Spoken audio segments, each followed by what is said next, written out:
Olá, eu sou John Mantegna. Por mais de 600 anos, Roma foi a cidade mais magnífica do mundo antigo, a capital do poderoso Império Romano. Mas com a ascensão do imperador Constantino o Grande, uma segunda capital foi construída no leste, e logo parecia que seria o fim da cidade eterna. O império estava mudando, e durante o caminho nascia uma nova fé, uma religião que conquistaria o império e deixaria sua marca no mundo. Hoje, o History Channel e a Logon apresentam o legado romano.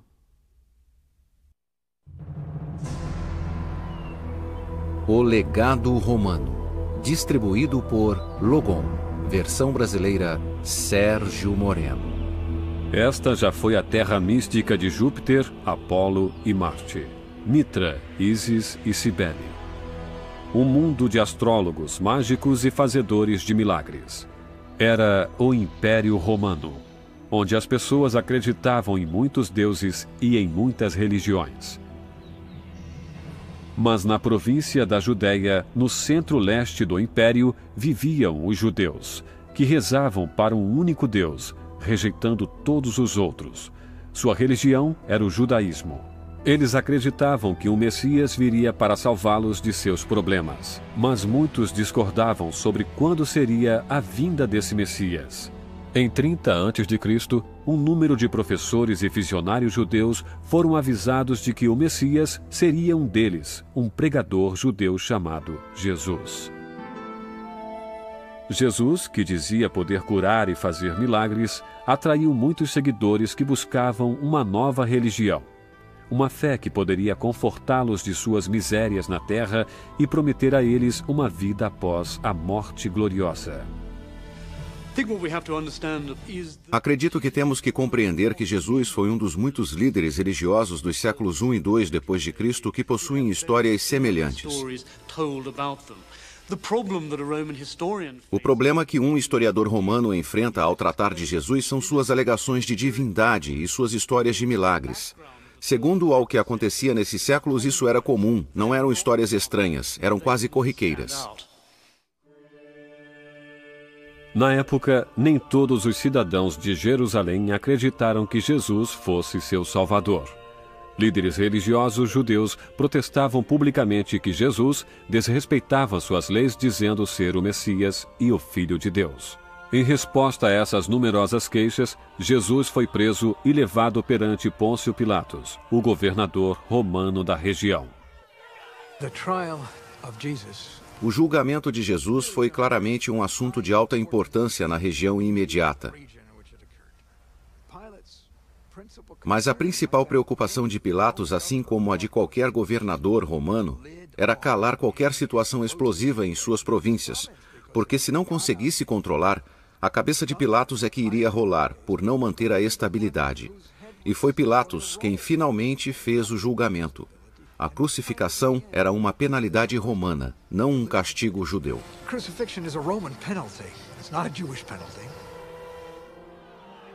Temendo as possíveis repercussões políticas do imperador Tibério em Roma, Pôncio Pilatos condenou Jesus à morte. Ele foi obrigado a carregar uma pesada cruz de madeira pelas ruas de Jerusalém até uma colina onde seria crucificado, juntamente com 2 outros criminosos do estado. Vamos entender uma coisa sobre Jesus Cristo. Pouca gente percebeu que ele foi crucificado quando isso aconteceu.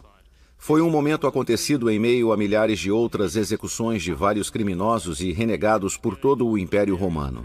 O que é mais surpreendente sobre Pôncio Pilatos é que ele não estaria interessado em Jesus.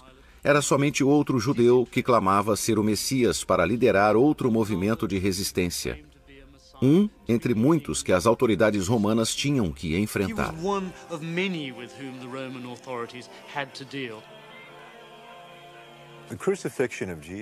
A crucificação de Jesus dificilmente teria agitado o centro do poder, que era Roma.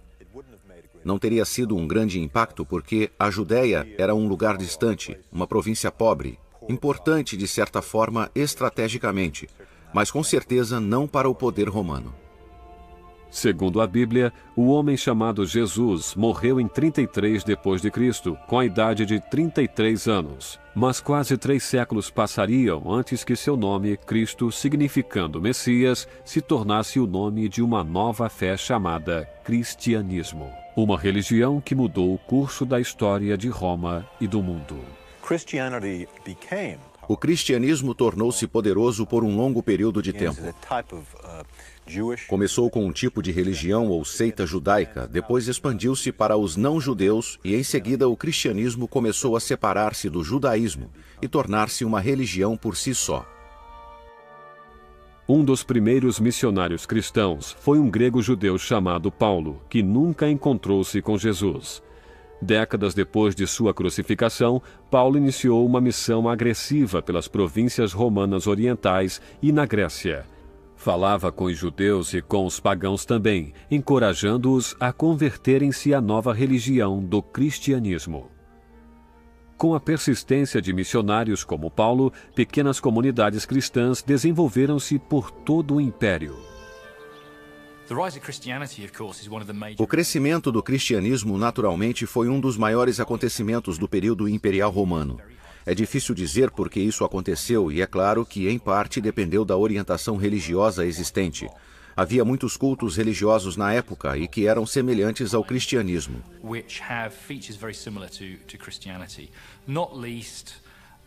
Religiões que levavam em conta o que a pessoa fazia na terra e com a promessa de uma vida após a morte. Por que o cristianismo?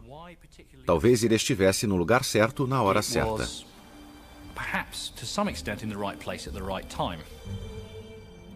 Em sua maior parte, os romanos podiam praticar qualquer religião, desde que adorassem os deuses do Estado romano, principalmente Júpiter, o espírito guardião do imperador.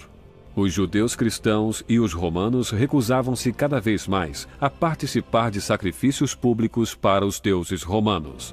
Mas, diferentemente dos judeus, os cristãos eram agressivos no recrutamento de convertidos. No final do século III, os cristãos tinham recrutado membros de grupos de outras religiões, inclusive alguns de dentro das comunidades judaicas. Chegaram a recrutar soldados do exército romano. O que aconteceu durante o terceiro século foi guerra civil, anarquia e as invasões. E o governo, que tinha apoiado todos esses centros urbanos, entrou em colapso. Quando isso aconteceu, a força relativa dessas pequenas organizações cristãs tornou-se maior. E assim o poder dessas igrejas cristãs durante o século III, já que o governo afundara na anarquia, tornou-se cada vez mais forte. Com o passar dos séculos, certos imperadores tornaram-se cada vez mais intolerantes com outras religiões. Em 202 d.C., o imperador Sétimo Severo baniu qualquer cidadão romano que se convertesse ao judaísmo ou ao cristianismo, e quem desobedecesse seu decreto era executado nos anfiteatros por soldados ou animais selvagens. Suas execuções tornaram-se acontecimentos esportivos. Eram cobertos com peles de animais selvagens e esquartejados por cães. Tácito. Um dos perseguidores mais ferrenhos dos cristãos foi Diocleciano. Nascido na província da Dalmácia, o soldado iletrado lutou por seu império, conseguindo subir ao trono no final do século III. Se sentia mais preparado para cuidar de seu império em expansão, que incluía 44 províncias de culturas e crenças diversas. Em 286 d.C., Diocleciano criou uma tetrarquia, na qual 4 imperadores dividiriam a liderança do império. Os imperadores Diocleciano e Galério governavam as províncias orientais. As ocidentais eram controladas pelos imperadores Maximiano e Constâncio. O Império Romano jamais fora um todo completamente unido, em todos os sentidos. Sempre foi dividido em regiões e havia 2 espécies de super-regiões. O Oeste, onde falavam o latim, ou seja, a Itália, e todas as terras do Ocidente que aproximavam-se da África de um lado e a Grécia ao leste, incluindo a parte oriental do mar Mediterrâneo. Portanto, havia diferenças linguísticas. E, de certa forma, talvez sempre tenha havido uma linha dividindo o leste do oeste. So, in a sense, there was perhaps always a fault line between East and West. 2 dos 4 imperadores, Diocleciano e Galério, instigaram um movimento anticristão. Proibiam os cristãos de adorar publicamente em grupos. As Bíblias foram condenadas. Esses imperadores também impuseram tortura e morte para qualquer cidadão romano que se recusasse a honrar os deuses do Estado. Milhares de cristãos foram martirizados durante o movimento que durou 10 anos, ao mesmo tempo que milhares de outros renegavam suas crenças cristãs para salvar suas vidas. Apesar da ameaça de perseguição pelos imperadores Diocleciano e Galário, crescia o número de cristãos. Em 305 d.C., a tetrarquia original finalmente desandou. 2 imperadores abdicaram e 2 morreram. 4 novos imperadores tornaram-se herdeiros do trono, mas cada um desses imperadores seria suplantado por um homem sábio que mudaria para sempre o Império Romano.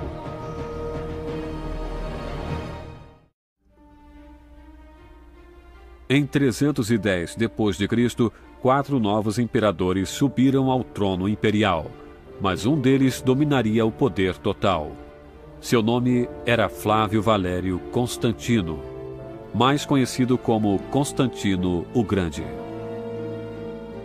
Ninguém se comparava a ele pela graça e beleza, ou pela estatura, e ele suplantava de longe seus companheiros em força pessoal, chegando a ser um terror para eles. Eusébio. Constantino nasceu em 285 d.C. em Nicomédia, que é agora o noroeste da Turquia. Seu pai, Constâncio I, fora um dos imperadores escolhidos para a tetrarquia de Diocleciano. O jovem Constantino era um homem corajoso e implacável, de aparência forte. Com a morte do pai, Constantino aproveitou-se da lealdade do exército a seu pai na Bretanha para ser proclamado como um dos 4 imperadores de Roma. Constantino foi governador das províncias ocidentais com o imperador Maxêncio. Os territórios orientais eram governados pelos imperadores Licínio e Maximino Daia. Desde o princípio, Constantino não tinha interesse em partilhar o trono. Planejou matar os outros governadores, um por um. Em 312 d.C., decidiu destruir Maxêncio. Os exércitos dos 2 imperadores encontraram-se frente a frente perto da ponte Milvius, na cidade de Roma. Na época, Constantino não tinha sentimentos para com os cristãos de um jeito ou de outro. Sempre adorara o deus sol romano Apolo, mas suas ideias sobre o cristianismo iriam mudar. Durante a batalha terrível contra Maxêncio, a ponte Milvius não aguentou o peso dos soldados e muitos homens afogaram-se no rio lodoso devido ao peso de suas armaduras. O exército de Constantino sentiu-se sem esperanças e perto da derrota, quando de repente aconteceu um estranho fenômeno. Constantino foi surpreendido por uma luz magnífica no céu. Constantino disse que a luz tinha a forma das letras X e P, que em grego são as primeiras letras da palavra Cristo. Abaixo do símbolo reluzente estavam as palavras: sob isto vós conquistareis. Uma voz celestial então ordenou que Constantino usasse esse símbolo em todas as batalhas futuras com seus inimigos. Constantino interpretou esse sinal como vindo de Jesus Cristo. Disse a seus homens que pintassem aquele símbolo em seus escudos no dia seguinte. Seu exército conseguiu derrotar o de Maxêncio, tornando-o governador único das províncias ocidentais. A partir daquele momento, Constantino professou sua devoção ao cristianismo. Na época em que Constantino subiu ao poder no início do século IV, o cristianismo era uma religião muito poderosa, e alguns historiadores afirmam que qualquer imperador que quisesse ser poderoso naquela época teria que, de uma forma ou de outra, aceitar os cristãos. Se foi esse ou não o caso, ou se Constantino foi a figura principal que, usando sua influência e decisão como imperador, virou a maré na direção do cristianismo, é um fato que ainda é altamente debatido entre os historiadores. É importante lembrar que para Constantino não havia nada de especial no cristianismo, mas ele poderia ser usado politicamente. Falar de religião nesse império é falar de política. Falar de política é falar de religião. A conversão de Constantino ao cristianismo, sendo devida à intervenção divina ou a motivações políticas, permanece um mistério. Mas o cristianismo tornou-se rapidamente sua cruzada. O cristianismo alcança o sucesso como religião romana porque é uma religião de guerra. Constantino, como cristão, espera que seu novo Deus seja um Deus das batalhas.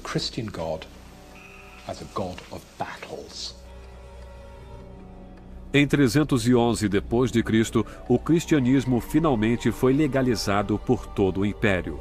Em 313 d.C., Constantino instaurou o Edital de Milão, que dava aos cristãos o direito de adorar o Deus que eles quisessem. Os 10 anos de perseguição ao cristianismo terminaram finalmente. Enquanto Constantino ganhava o controle do oeste, o imperador Licínio derrotava seu co-governador Maximino Daia no leste. O Império Romano só tinha então 2 imperadores. Em uma campanha ferrenha, Constantino influenciou a população cristã cada vez mais crescente contra Licínio. Apoiado pela coalizão cristã, Constantino e seus homens derrotaram o exército de Licínio, e ele surgiu como o único governador do Império Romano. Acredito que o importante para a compreensão do apoio dado por Constantino ao cristianismo é que ele ocorre em meio a uma situação de guerra civil. Ele se tornou um imperador cristão defendendo sua religião contra os perseguidores pagãos. Deste ponto de vista, o cristianismo foi enviado por Deus para Constantino. Como Constantino começou a ter sucesso militar, isso demonstrava que seu Deus era muito poderoso. Poderia ajudá-lo. Constantino disse em uma carta: "Veja minha carreira, eu estou na Bretanha, sou o governador do mundo romano." Como isso aconteceu? Foi porque eu venerei o verdadeiro Deus. Se vocês tiverem juízo, começarão a venerar esse Deus também.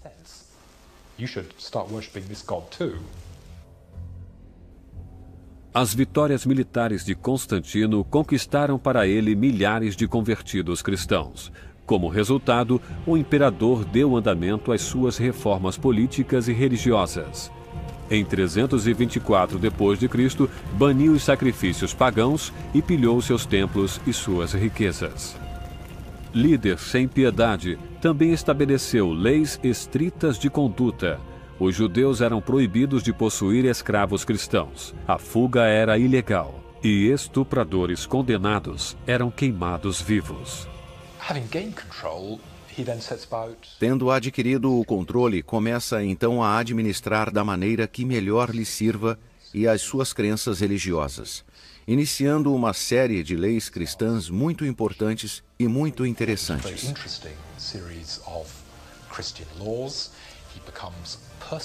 Envolve-se pessoalmente em assuntos da organização e da disciplina da igreja, o que deu à igreja cristã riquezas fenomenais, que transformou o status do cristianismo no mundo romano.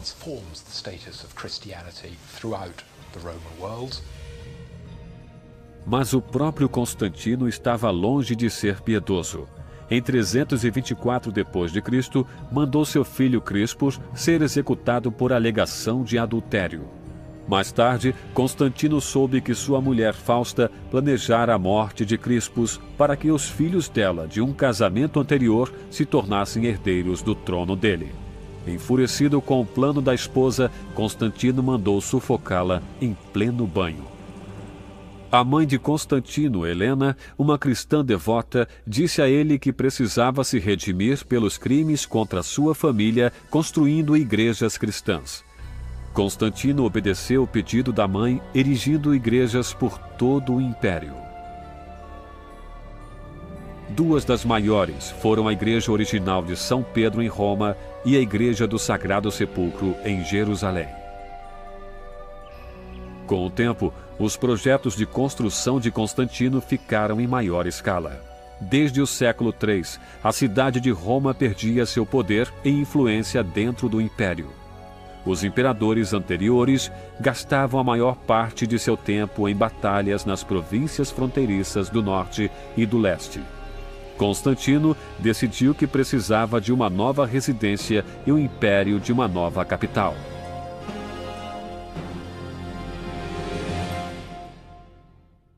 Em 324 d.C., Constantino começou a construir uma segunda capital imperial. Ele escolheu a cidade de Bizâncio, localizada entre a Ásia e a Europa, onde agora fica a Turquia. Mais tarde, essa cidade oriental, relativamente desconhecida, se tornaria a Nova Roma.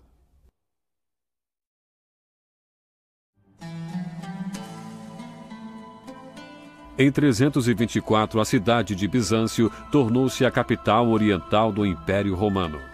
A cidade foi rebatizada como Constantinopla, em homenagem a Constantino. Escolhida por sua posição estratégica, Bizâncio fora anteriormente um próspero porto comercial, à beira do Mediterrâneo e do Mar Negro.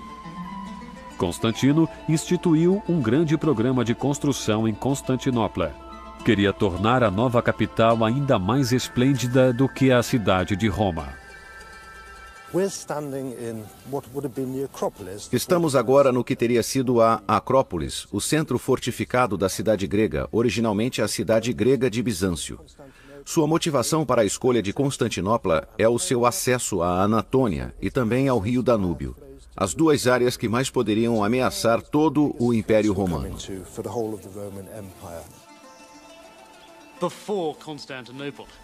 Antes de Constantinopla, ninguém ouvira falar de Bizâncio.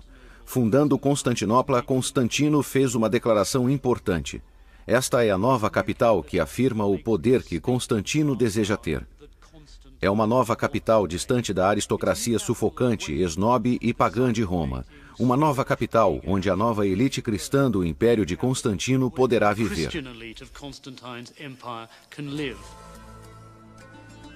Em 330 d.C., Constantinopla era uma cidade cristã.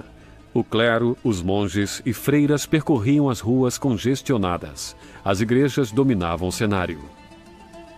Constantino continuou a construir seu eleitorado entre os cristãos. O imperador chegou a fornecer incentivos financeiros, tais como isenção de impostos para padres e bispos. O cristianismo tornou-se a religião dominante do império, devido ao apoio político do imperador. Mas as crenças religiosas pessoais de Constantino eram cheias de contradições. Constantino naturalmente continuou a adorar o Deus Sol, mesmo depois de sua conversão ao cristianismo. Isto não deve nos surpreender nem um pouco. A conversão de Constantino ao cristianismo não é uma confirmação de classe. Ele não abraça o cristianismo como um cristão moderno, pio, frequentador da igreja. Constantino continua como muitos cristãos fizeram junto com ele, adorando o Deus Sol, Apolo. Como muitos romanos, Constantino praticava o cristianismo e também a religião tradicional dos romanos durante toda a sua vida adulta. Mas em abril de 337 d.C., o imperador ficou gravemente doente. Requisitou um bispo para batizá-lo formalmente. Quando Constantino morreu, seu corpo foi enterrado em um mausoléu na Igreja dos 12 Apóstolos em Constantinopla, onde ele afirmava ser o 13º apóstolo. Na morte, Constantino tornou-se formalmente cristão. Um fato interessante sobre Constantino é que sabemos que ele só se converteu ao cristianismo quando estava em seu leito de morte. E o motivo é que ele podia, como o imperador, executar pessoas sem se sentir culpado. Não estava traindo nenhum dos 10 mandamentos. Acredito que o legado de Constantino pode ser explicado muito simplesmente. Sem Constantino, o cristianismo não teria se tornado a religião dominante do Império Romano. Ele é decididamente responsável por isso. Sem sua ajuda imperial, seria difícil o cristianismo ter florescido como o fez, ou tão rapidamente. O que podemos ver, mesmo na fé protestante como as bases da crença cristã, é que nossa compreensão básica de Jesus Cristo foi desenvolvida com Constantino. Portanto, ele é bastante presente mesmo em nosso pensamento moderno sobre o cristianismo. Quase 60 anos depois da morte de Constantino, o cristianismo ainda florescia, mas o império tinha mudado. Em 395 d.C., o Império Romano dividiu-se formalmente, separando o leste do oeste. O leste, de um modo geral, consistia em terras que durante vários séculos foram cidades sofisticadas. Eram ricas, muito populosas e, dessa forma, eram diferentes em muitos aspectos do Império Ocidental, que era mais rural, com poucas cidades, mais recentemente estabelecidas. Portanto, não seria de surpreender-se que, devido às diferentes distribuições geográficas e diferentes naturezas, talvez houvesse a tendência das duas metades se separarem. Mas, no século VI, o Império Ocidental já não mais existia como antes. Várias tribos bárbaras tinham destroçado e tomado as províncias da Europa Ocidental e o norte da África. Também saquearam a cidade eterna de Roma, o berço do Império Romano, o lugar onde tudo começara. Roma caiu? Pois não faz nem uma hora que ela estava comendo em minha mão. Procópio. Em minha opinião, o motivo real da queda do Império Romano Ocidental e da sobrevivência do Oriental foi uma questão de sorte. E também a geografia, que significa que Constantinopla tem todos os seus territórios ricos para sustentar com impostos. O mesmo não acontecendo com Roma. Todas as suas fontes de impostos de onde retiravam fundos para pagar o exército que obviamente tinha que defender o território, ficavam entre Roma, Espanha, França e os bárbaros. Em outras palavras, os bárbaros poderiam atacá-los. O Império Ocidental perdera seu poder imperial, mas o Oriental permanecera intacto. O Estado romano passou a incluir as cidades modernas da Turquia, Grécia, Egito, Síria e os territórios do Baixo Rio Danúbio. Muitas das províncias orientais eram parcialmente protegidas pelo mar, diferentemente das províncias ocidentais caídas, cujas fronteiras faziam limite direto com os povos bárbaros do norte e do centro da Europa. A metade oriental do Império anexou as províncias que mais geravam riquezas. E esse foi um fator decisivo para o declínio a longo prazo do Oeste e o colapso do Império Ocidental.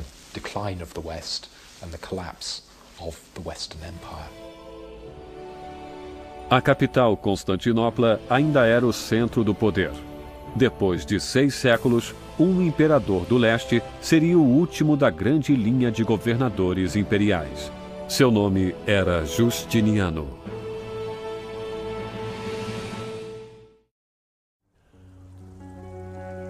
Em 527 d.C., Justino, o imperador do mundo mediterrâneo, morreu, deixando seu trono para o sobrinho Justiniano I, que anteriormente ocupava o posto de cônsul em Constantinopla. Era intelectualmente astuto e passara a maior parte de sua vida desfrutando dos benefícios do poder imperial de seu tio. E então passou a ser encarregado de tudo o que restava do Império Romano. A parceira leal de Justiniano era sua mulher de espírito forte, Teodora. O imperador era apaixonado por sua imperatriz, mas o casamento chocava a nobreza de Constantinopla. Teodora fora antes prostituta e dançarina de um circo. O que preocupava a aristocracia, ainda mais do que seu passado tórrido, era a influência que Teodora exercia sobre seu marido nos assuntos de Estado. Politicamente, é claro que Teodora estava no poder por trás do trono. Era a Nancy Reagan na corte de Constantinopla em meados do século VI. Era impossível chegar-se ao imperador sem passar por Teodora. Ela tinha uma influência considerável em todos os atos dele. Talvez possa-se dizer corretamente que Teodora não estava por trás do trono de Justiniano, e sim na sua frente. Teodora tinha um rosto atraente e uma bela figura. Tinha muita pressa para entrar no banho, não tendo muita vontade de sair dele. Dormia por várias horas. E mesmo agindo assim durante grande parte do dia, sabia muito bem dirigir todo o Império Romano. Procópio. Esse horror refletiu-se na história escrita por Procópio, que nos conta o que realmente acontecia por trás das portas fechadas do Palácio Imperial de Constantinopla.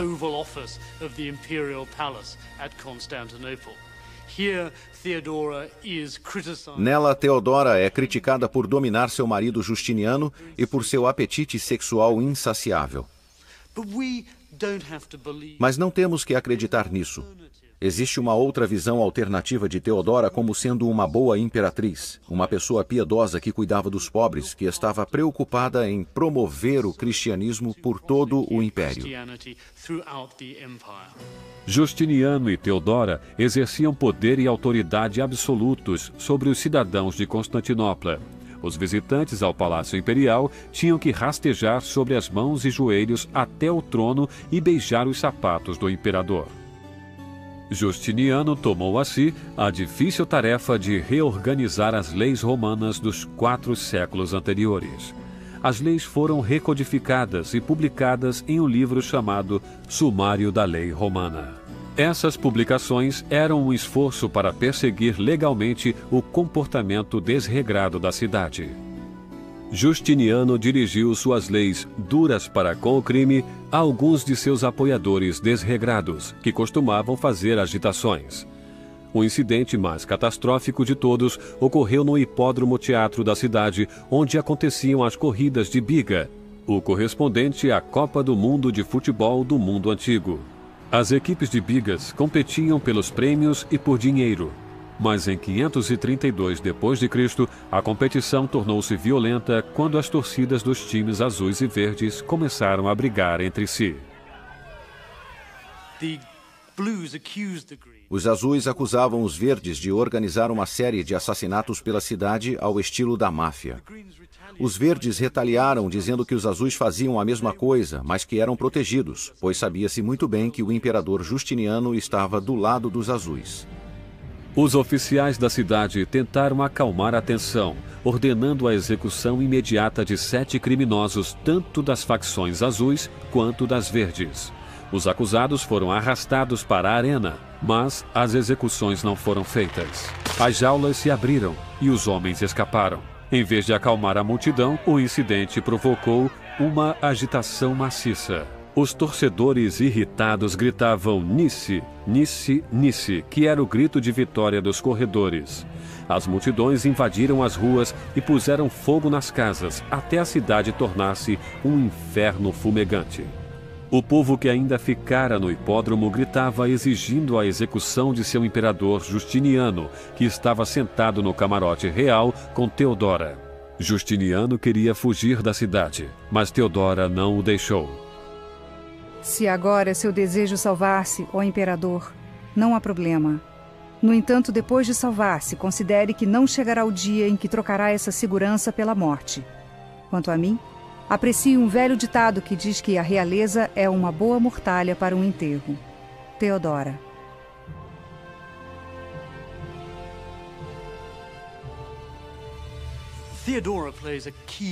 Teodora representa um papel decisivo no tumulto de Nice. No momento em que um usurpador encontra-se no hipódromo, Justiniano quer fugir do palácio, fugir de Constantinopla. E é Teodora que obriga-o a ficar em seu lugar. Imagino que sem Teodora, naquele momento, Justiniano teria perdido o trono. Ele deve a ela mais 50 anos de governo, a coragem dela naquele momento. Então Justiniano decidiu naquele exato momento sobre uma maneira engenhosa de resolver o problema da revolta no hipódromo. Simplesmente fechou as portas, enviou seu exército e 30.000 pessoas foram mortas a sangue frio. Os apoiadores dos azuis e dos verdes. E aquele foi o fim da revolta de Nice. A revolta de Nice terminou, mas o incidente violento deixou a cidade enterrada em cinza e lixo. Sem desesperar, Justiniano viu a destruição como uma oportunidade de reconstruir Constantinopla, tornando-a ainda mais magnífica do que tinha sido. Autorizou um projeto de construção bastante dispendioso, incluindo a reconstrução da Igreja de Santa Sofia, uma das maravilhas arquitetônicas de Constantinopla. Esta é a Igreja de Santa Sofia, construída pelo imperador Justiniano e por sua esposa Teodora, que levou 5 anos para ficar pronta, o que é um período extremamente curto para uma estrutura tão ambiciosa. Olhando para ela, vemos a maior cúpula da antiguidade, mas o que eu acho mais interessante nessa construção é seu conceito de arquitetura turca moderna. Ela foi transformada em uma mesquita quando os otomanos tomaram Constantinopla, tornando-se o protótipo de muitas mesquitas futuras.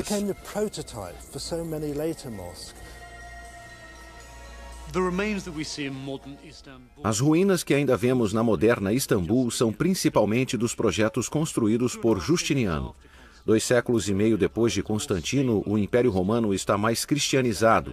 Constantinopla é uma capital rica há 2 séculos, e Justiniano capitaliza nesse aspecto, embelezando a cidade de maneira cristã. Depois de reconstruir Constantinopla, Justiniano focou sua atenção mais além. Desde que ascendera ao trono imperial, seu sonho fora reclamar as províncias ocidentais, que caíram nas mãos dos bárbaros. Em 527 d.C., Justiniano preparou-se para reunir o leste e o oeste.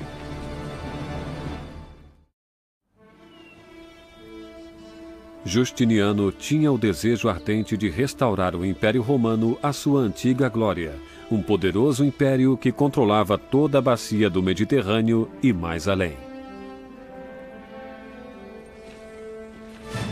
Sem poupar despesas, Justiniano ordenou a seu exército que reconquistasse o Império Ocidental, província por província. Justiniano só tinha uma ambição sua vida inteira, que era reunir o Império Romano. Era o que havia por trás de suas tentativas de reconquistar a Itália, de recuperar a África dos vândalos bárbaros. Sua extrema ambição era restaurar o mundo mediterrâneo à sua antiga forma romana, partindo o Mediterrâneo Oriental, recriar o Império de Augusto.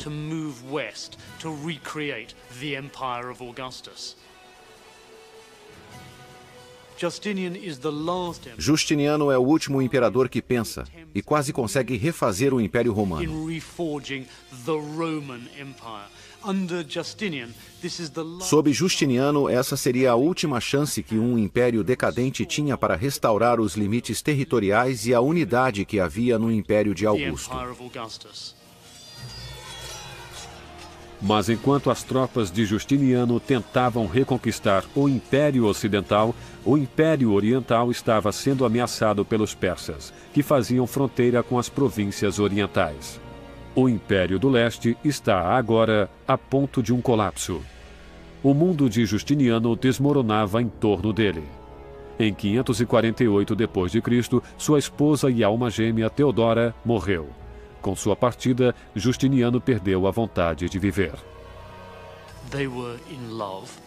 Eles se amavam, e acredito que este foi um casamento cujos fundamentos estavam baseados em um grande grau de igualdade entre o imperador e a imperatriz. Ele ficou muito triste quando ela morreu de câncer em 548. Se alguém quiser pensar em como poderia descrever o relacionamento deles, existe uma maravilhosa abertura para uma lei de Justiniano que diz que o casamento é fundado no afeto mútuo, não sendo necessário um dote. Gosto de pensar nessa frase como uma descrição do casamento deles. Justiniano ainda encontrou uma força interior para sobreviver 17 anos depois da morte de sua adorada esposa. Mas o preço pago para o fortalecimento de seu império tinha caído sobre as costas do povo. Justiniano criou impostos pesados para os cidadãos romanos, para impedir que os forasteiros invadissem o império. Mas seu plano de impostos acabou secando as fontes de suas províncias. Em 565 d.C., Justiniano finalmente morreu, e com ele os dias gloriosos do império também desapareceram. Tinham desaparecido as procissões triunfantes nas ruas de Roma e de Constantinopla. Tinham desaparecido as lutas dos gladiadores e as corridas de bigas. No entanto, depois da morte de Justiniano, os territórios do Império Oriental não morreram com ele. Evoluíram e floresceram por 800 anos. Uma das imagens mais fortes que temos do Império Romano é a ideia de que ele declinou e caiu. O poder imperial romano desapareceu no Ocidente. Mas temos a tendência de esquecer que o Oriente permaneceu, tornou-se o estado que conhecemos como o Império Bizantino, que continua a existir por vários séculos, e só foi finalmente extinto em 1453, quando os turcos tomaram Constantinopla. Mas o Império Romano acabou caindo para os turcos otomanos em 1453 d.C. Esse povo muçulmano levou sua religião do Islã para a cidade de Constantinopla. As igrejas foram convertidas em mesquitas. Os remanescentes desse glorioso império foram desaparecendo. O Império Romano tinha acabado, mas não fora esquecido. Seu rico legado ainda permeia a arte e a arquitetura que podem ser vistas em quase todas as cidades do mundo. A literatura romana, a lei e a linguagem têm sido estudadas e adotadas por muitas culturas por todo o mundo. As religiões do judaísmo, cristianismo e islamismo, que fizeram parte dessa civilização perdida, florescem ainda hoje. O espírito de Roma vive em toda parte. Parte do legado romano é a tradição clássica da cultura grega, do drama, do épico e da organização política. Democracia, o ideal da liberdade, essas coisas foram absorvidas pelo Império Romano, foram reformadas e preservadas, e nos influenciam até hoje.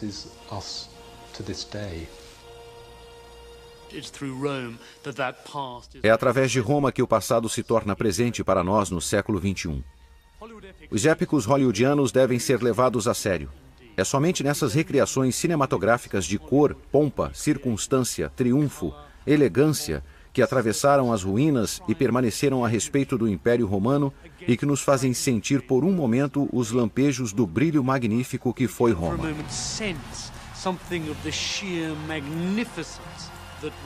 Devemos assistir os filmes de Hollywood, pois eles transportam para nós a glória que um dia pertenceu a Roma.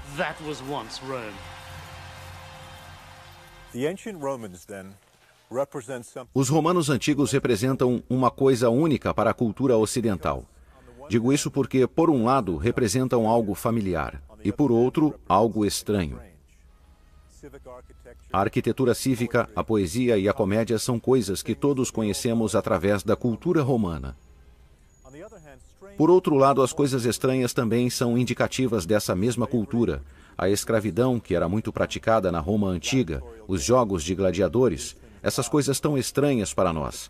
Mas talvez seja essa combinação do familiar por um lado e do estranho por outro que nos dá uma perspectiva para observarmos a nós mesmos.